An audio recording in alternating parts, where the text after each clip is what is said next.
여러분 뉴스를 보셔서 아시겠지만 지난 한 주간 동안에는 여러 굵직굵직한 미국의 법안들이 결정이 되고 또 대법원에서 공포가 되는 일이 있었습니다. 그동안 Defense of Marriage Act라는 연방결혼보호법을 통해서 결혼은 남자와 여자의 그러한 유니언으로 연합으로 쭉 전통적인 것이 보호가 되었었는데, 이제 캘리포니아 주에서 넘어온 대법원에 항소가 된 그 법안이 5대4로 결혼은 굳이 이성이 아닌 동성애도 가능하다라는 법안이 통과가 되었습니다. 그래서 앤서니 케네디라고 하는 대법원 판사는 이렇게 말을 합니다. 연방결혼보호법은 동성 부부가 삶을 영유하는 데 부담을 안기고 있다. 이는 수정헌법 5조에서 보호하고 있는 개인의 동등한 자유를 빼앗는 것이다 라는 판결을 내므로 말미암아 스테이트 레벨에서 13개 주에서 동성애 결혼을 허용하고 있는데, 13개 주에서는 동성 부부가 이제 완전히 결혼으로 인정을 받아 재산의 문제랄지 또 가정의 여러 가지 보험의 문제랄지 여러 가지 것들이 전통적인 부부와 똑같은 대우를 받는 길이 열리게 된 것입니다. 청교도의 신앙 가운데 미국이 성경적인 나라로 세워지기 위해 세워진 지가 얼마 되지 않았는데 점점점 성경의 밸류는 가치는 없어지게 되고 세상의 법이 결혼이 무엇이냐를 결정할 정도로 지금 많이 영적으로 후퇴하고 있는 모습을 보이고 있는 것입니다.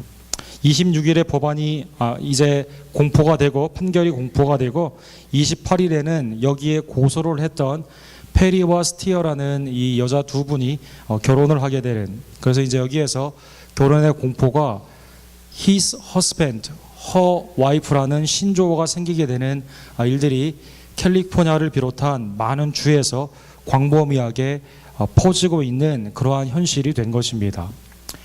이러한 의미에서 기독교에 있어서의 부부 또 부부됨이 무엇인가를 우리는 성경적으로 온전히 믿고 그러한 가정을 세상 가운데 보여줘야 되는 더 중요한 그러한 책무의 시대가 우리에게 왔음을 깨닫고, 우리 언덕교회뿐만 아니라 모든 기독교인들이 더욱더 영적인 회복이 있는 이 나라의 하나님의 긍휼과 또 하나님의 놀라운 복음의 말씀에 회복이 있을 수 있도록 우리는 기도해야만 될 것입니다.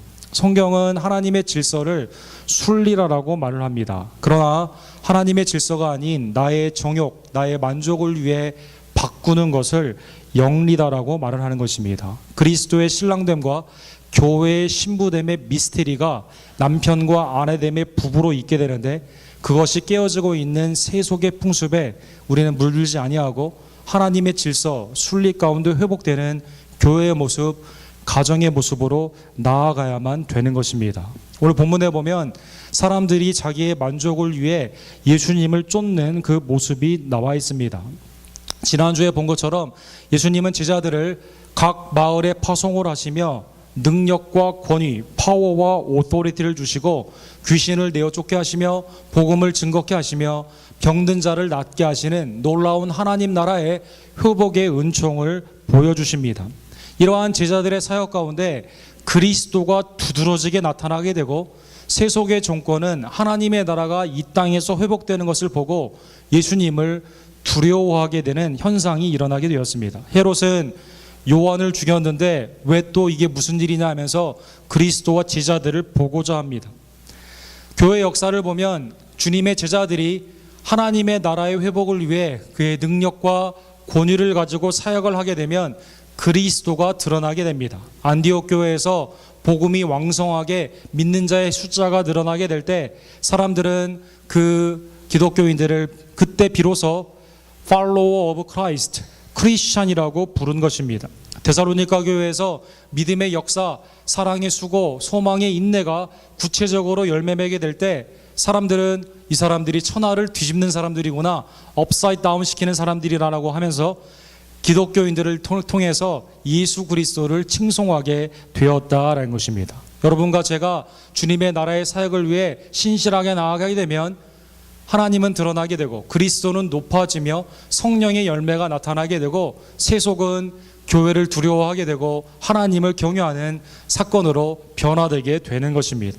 이 사역이 얼마나 풍성한 열매를 맺었는지 마가복음 6장 31절에 보면 하나님 나라의 사역 가운데 먹을 겨를이 없었다라고 말하고 있습니다. 또 오늘 본문 11절에는 주님이 어디에 가시든지 간에 무리가 따라와서 주님이 하나님의 나라의 말씀에 대해서 가르치시고 병든 자를 고쳐주시는 이 사역이 연속적으로 일어났음을 알 수가 있습니다. 이렇게 바쁘게 사역이 시작되다 보니 예수님과 제자들뿐만 아니라 따라온 무리들도 먹는 문제와 거하는 문제가 부딪히게 되었습니다. 오늘 12절에 보면 날이 저물어 갔다라고 나와 있습니다. 이른 아침부터 저녁까지 먹을 겨를도 없이 하나님의 나라의 사역 가운데 예수님 제자들뿐만 아니라 온 사람들이 날이 저물어 두 가지의 문제, 어디에서 거할 것이냐 그리고 무엇을 먹을 것이냐라는 식과 주의 문제가 걸리게 되는 것입니다. 제자들은 이러한 문제를 향해 매우 현실적이며 타당한 답을 제시합니다. 무리를 보내어 두루 마을과 촌으로 가서 유하며 먹을 것을 얻게 하소서. 우리가 있는 여기는 빈들이니이다.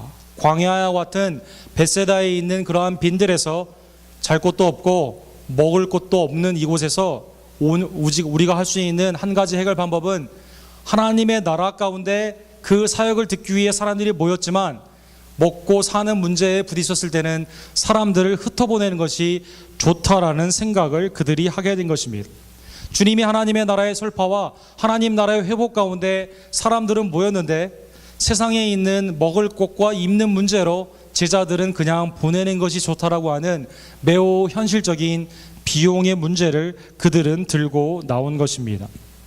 여러분, 21세기에 한국이 세계 역사에 큰 기여를 하는 많은 부분들이 있지만 지금 큰 인물 두 명이 지금 세계에 큰 스팟라이트를 받고 있습니다. 한 분은 UN 총재로 계시는 반기문 총재이고 UN 사무총장이고, 또 한 분은 이번에 월드뱅크의 총재가 되신 김진용, 김용이라고도 불리우는데요.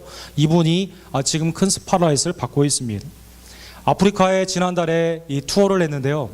아프리카에서 역사상 처음으로 UN 사무총장과 월드뱅크 프레지던트가 동일하게 한국 사람인 아시아인 경우에는 처음 있는 일이었다고 합니다. 열렬한 환영을 받으며 그동안 백인들이 주도했던 그러한 정책과는 달리 아프리카의 빈곤과 또 질병과 기아의 퇴출을 위해서 새로운 방안들을 가지고 올 것을 기대하며, 이렇게 사진에 나온 것처럼 아프리카의 대통령들이 이렇게 모여가지고 그 강연을 듣고 새로운 것들을 협의하는 아주 큰, 우리 한국인으로서 큰 자부심이 있는 그러한 일들이 일어나게 된 것입니다.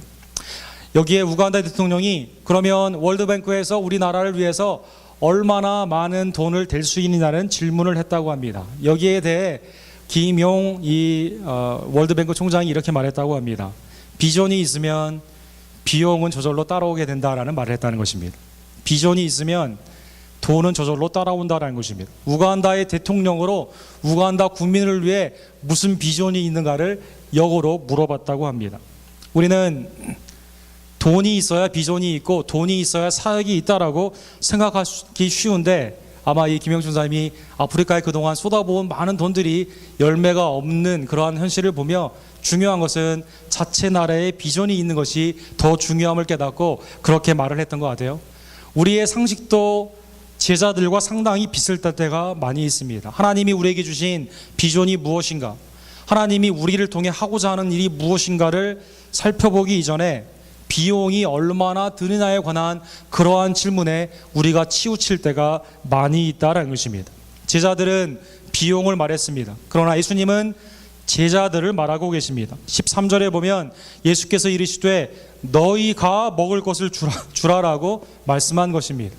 지금 남자만 5,000명이며 또 요한복음과 마가복음에 보면 이들을 먹이기를 한 끼의 식사로 필요한 돈이 적어도 200데나리온, 7개월간의 사람의 인건비가 다 들어가도 겨우 한 끼를 해결할 수 있는 그 막대한 돈이 들어가는 부분인데, 예수님은 제자들에게 너희가 먹을 것을 주라라고 말하는 것입니다. 제자들은 우리가 가진 것은 떡 5개와 물고기 2마리밖에 없기 때문에 먹을 것을 살 수 있는 돈도 없습니다라고 말을 했습니다.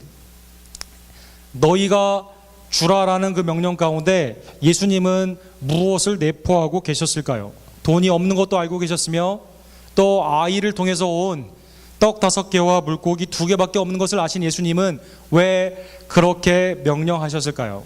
이 말씀은 지난주에 우리가 본 것처럼 예수님은 무조건 일을 시킨 것이 아니라 제자들에게 권능과 권위를 주셨음을 연속의 사역으로 이 말씀을 보고 있는 것입니다. 제자들이 자기 자신을 보았을 때 없는 것을 보았어요. 없는 것은 무엇이었습니까? 돈이 없는 것을 그들은 보았다라는 것입니다. 그들이 가지고 있었던 작은 것을 보았습니다. 떡 5개와 물고기 2마리만을 그들은 보았다라는 것입니다.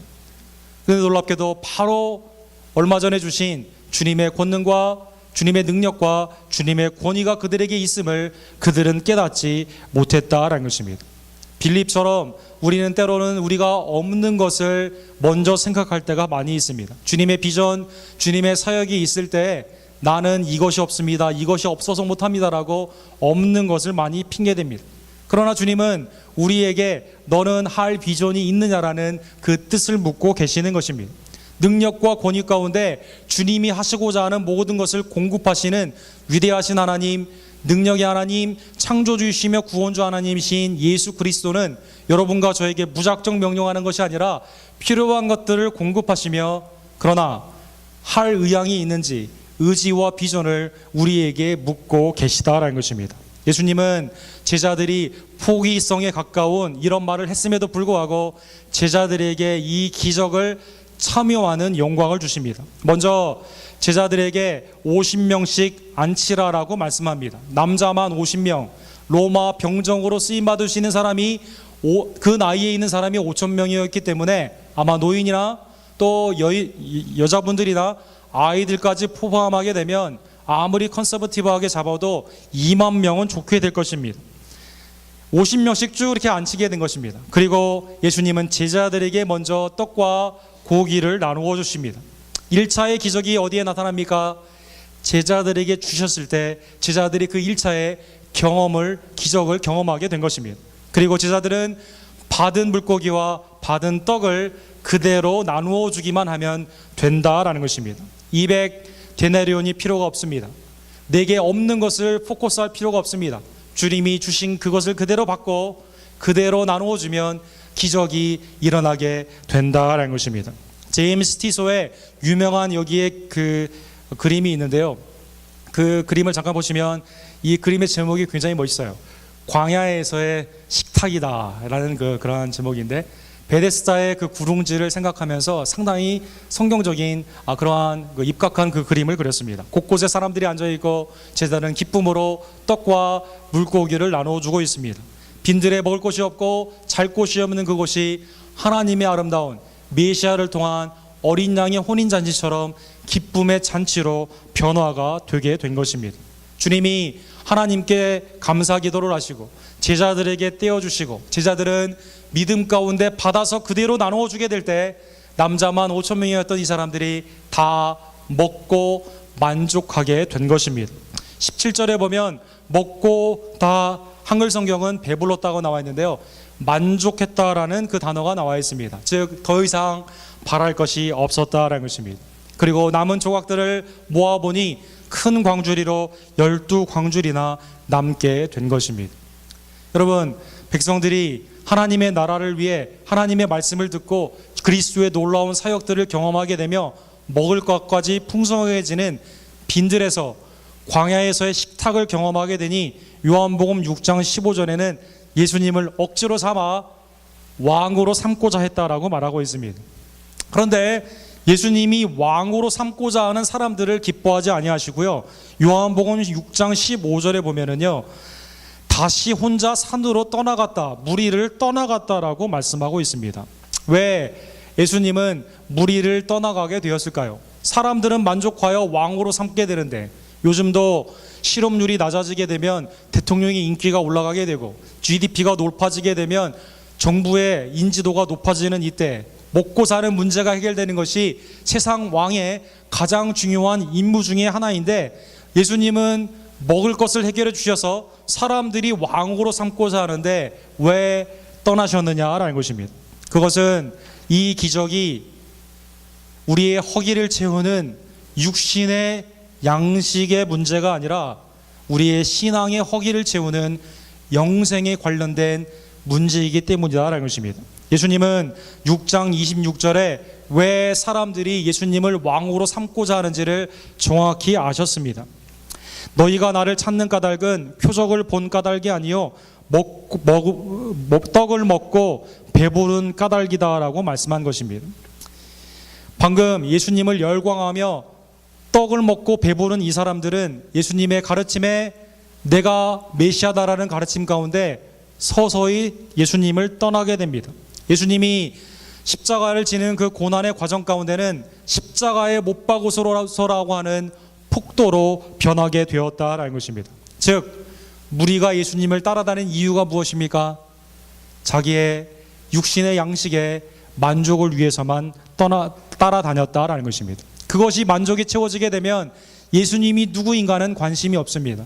예수님이 무슨 고난을 받는지 또 어떠한 삶으로 나아가게 되는지 나에게 무엇을 요구하시는지 그것은 관심이 없다라는 것입니다. 마치 이스라엘이 40년 동안 광야에서 하나님이 하늘에서 신령한 만나를 내려주시고 또 동풍을 불어 메추라기를 허락하여 주시고 불기둥과 구름기둥으로 광야의 삶 가운데 인도하여 주셨지만 끊임없는 불평과 원망으로 1세대가 광야에서 불신앙으로 죽은 것처럼 만나의 깊은 의미, 오병이어의 깊은 의미를 사람들은 깨닫지 못하였다라는 것입니다. 신명기 8장 3절에 보면 만나의 진정한 의미가 여기에 나와 있습니다.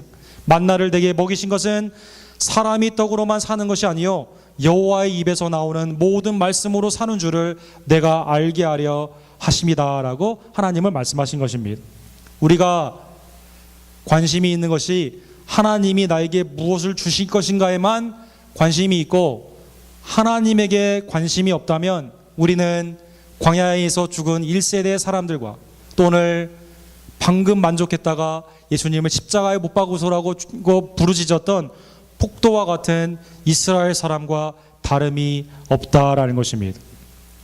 우리는 흔히 기프트, 나에게 무슨 선물을 줄 것인가를 관심을 많이 갖고 있죠.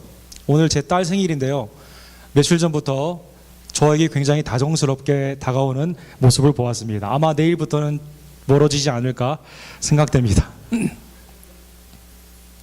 저에게 관심이 있는 게 아니라 자기 생일에 받을 선물에 관심이 있는 것입니다.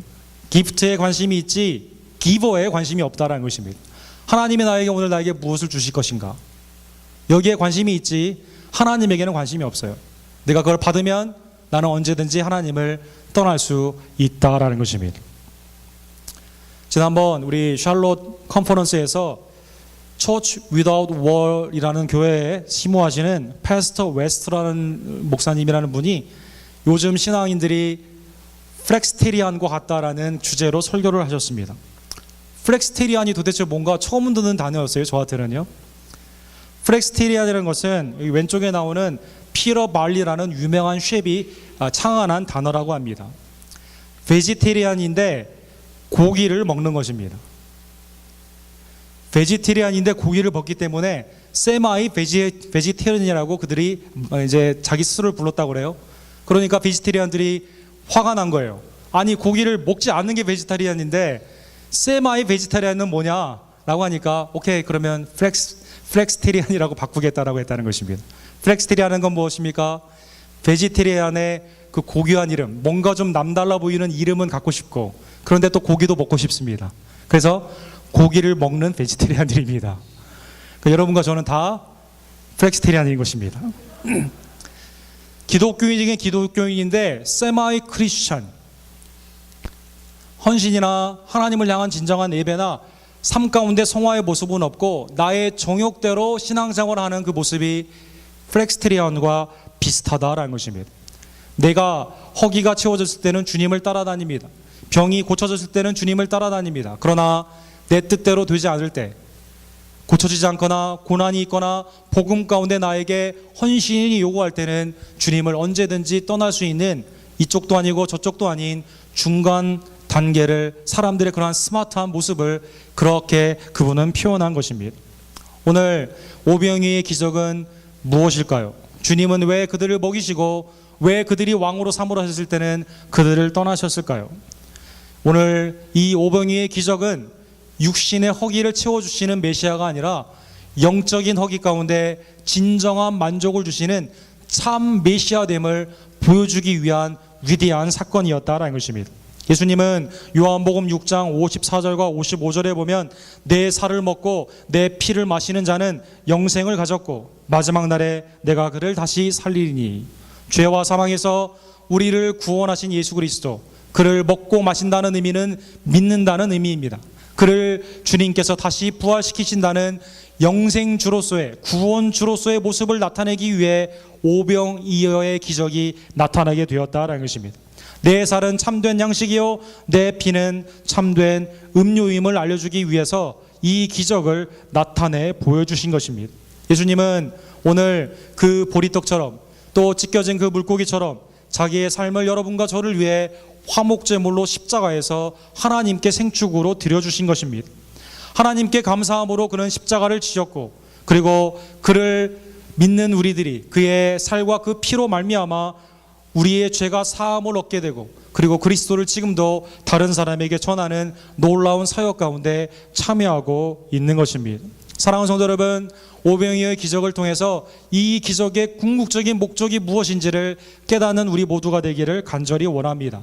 내 신앙의 가장 궁극적인 목적은 무엇인지를 깨닫는 우리 모두가 되기를 간절히 원합니다. 나는 왜 신앙생활을 하고 있는가? 나는 왜 교회를 다니는가? 나는 왜 주님을 예배하고 있는가?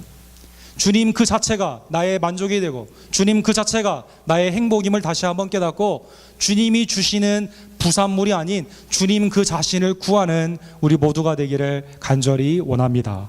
오늘 본문의 기적을 1차적으로 체험한 제자들은 나중에 주님이 제정하신 성찬식을 통해서 예수 그리스도를 여전히 먹고 마시며 예수 그리스도를 증거하는 놀라운 사역자로 나아가게 됩니다. 고린도전서 11장 26절에 보면 예수님의 말씀이 그대로 고린도 교회 성찬식을 통해 연결됨을 볼 수가 있습니다. 너희가 이 떡을 먹으며 이 잔을 마실 때마다 주의 죽으심을 그가 오실 때까지 전하는 것이니라. 즉 우리에게 있어서 첫 번째 적용은 이 모든 사건을 통해 우리의 육신뿐만 아니라 우리의 영혼을 만족시켜 주시는 주님의 피와 주님의 몸을 마시고 먹는 성찬 가운데, 구속의 역사 가운데 우리가 참여하는 것입니다. 두 번째 적용은 이러한 예수 그리스도를 끝까지, 세상 끝날까지 증거하는 것이다라는 것입니다. 언제까지 증거하게 될까요? 계시록 19장 9절에 보면 어린 양의 혼인 잔치에 청함을 받는 그날까지, 즉 천국에 갈 때까지 우리는 예수 그리스도의 오심과 죽으심과 그의 부활하심을 증거하는 삶으로 나아가야만 되는 것입니다. 사랑하는 성도 여러분, 우리의 신앙의 목적이 오직 예수 그리스도 그분 한 분이 되기를 간절히 원합니다. 그가 나를 위해 어떠한 일을 행하셨음을 다시 한번 감사하고 받은 그 믿음 그대로 동일하게 그리스도를 증거하는 우리 모두가 되기를 간절히 원합니다. 지난주에 6.25 전쟁 63주년으로 곳곳에서 기념 사진전이 한국에서 열렸다고 합니다. 특별히 한국과 뉴질랜드도 이제 많은 사람들을 파병했는데요. 거기에서 미공개된 사진들을 이렇게 사진전이 있었다고 합니다. 여러분 오른쪽에 보면 아이들이 우리 전쟁 고아 약 적게는 15만, 많게는 30만까지 보는데요. 아이들이 전쟁 고아들이 이제 수용소에서 이 사활을 이렇게 들고 땡큐라고 써 있는 그곳에 이제 단체 사진이 이렇게 있습니다. 이 사진이 있는 배경에는요, 처음에 전쟁 고아들이 있었을 때 저녁에 잠을 잘 때요, 아이들이 잠을 자지 못했다고 합니다. 그래서 2차 대전 때 그 전쟁 심리학자들 또 수많은 아동 심리학자들을 모아져 가지고 왜 아이들이 잠을 못 자는가 살펴보니까 아이들이 내일 무엇을 먹을 것인가 걱정 가운데 잠을 자지 못했다고 합니다. 그래서 저녁에요, 그 잠을 잘 수 있도록 초콜릿을 줬다고 합니다. 초콜릿. 그러니까 아이들이 잠을 잘 자는 거예요. 그런데 며칠 후에는 또 잠을 못 자게 되는 겁니다. 왜 그런가 보니까 초콜릿을 그냥 저녁에 먹고 또 불안해서 잠을 못 자게 됐다고 합니다. 그래서 그 다음에는 방법을 바꿨다고 합니다. 사과나 또 이렇게 즉각적으로 먹지 않고 다른 것들을 줄 수 있는 것들을 이렇게 줬다고 합니다. 그래서 아이들이 그 다음날 잠을 잘 자게 되는 그러한 일이 있다고 합니다. 그런데 궁극적인 문제는 어디에 있었습니까? 이 고아들이 허기는 면할 수 있지만 아이들의 인생이 문제가 됐던 것입니다. 아이들에게 진정한 필요한 것이 무엇인가? 그래서 해리 홀트와 같은 이러한 분들이 아이들 입양을 시작하게 됩니다. 그래서 홀트 복지원이 이때 생기게 되고 지금까지 8만 명의 어린아이들이 입양이 됐다고 하는데요. 수많은 사람들이 가정을 갖게 되고 어린아이들이 가정을 갖게 되고 더 나아가서 아이들에게 복음이 증거되며 하나님이 그들을 사랑한다는 사랑을 그들이 받게 되었을 때 전쟁 고아의 어려운 형편에서 넘어가 사람으로 유익을 끼치는 사회인으로 그들이 변화될 수 있게 되었다고 합니다. 사랑하는 성도 여러분, 우리에게 오늘날 필요한 것이 무엇일까요?